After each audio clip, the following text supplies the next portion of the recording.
Yo, what's up mga boss? Napakaingay nitong si Tambalolo nung nakaraang araw mga boss until now. Oo, patungkol dito sa upcoming fight nitong si Casimero.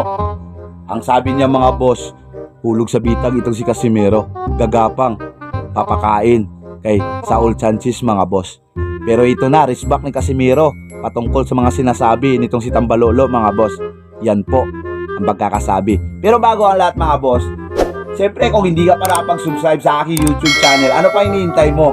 Mag-subscribe na! Bakit? Kasi ako yung kaibigan mo totoo na talagang hindi mangiiwan sa inyo. Alam ng subscriber ko yan. Let's get it on, pag-uusapan natin. Sa araw na ito, race back itong si Casimero. Isa sa mga sinasabi sa comment dyan mga idol, yung parang mayroong pinapatamaan. At sana, huwag magalit ang mga tatamaan. Yan po mga boss. Ang pagkakasabi nitong si Casimero, meron na siya naapakan. Tangina, binabalikan pa niya mga boss. Alam niyo kung ano yon? Tai lang pala.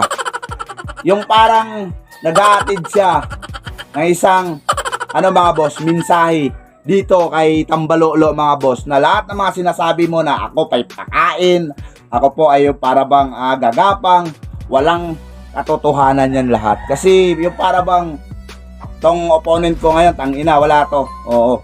Bawal ako magkakamali dito. Talagang bawal naman talaga. Oo, itong si Casimero na matalo dito mga boss. At bawal siya magkatotoo yung mga sinasabi nitong si Tambalolo mga boss. Kasi mapapahiya talaga.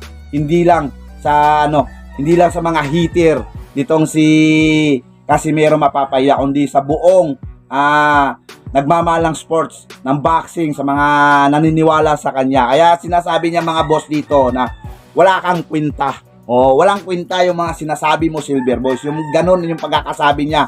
Yung para bang pinapanood ko, yung parang binalikan ko pa yung mga sinasabi mo na parang pakain lang ako, yung parang gagapang ako, matatalo ako. Yung parang ganun nga pagkakasabi nitong si Tambalolo mga boss. Binabalikan niya. Oo. Yung para bang naapakan niya. Utang ina, tai lang pala. Gago!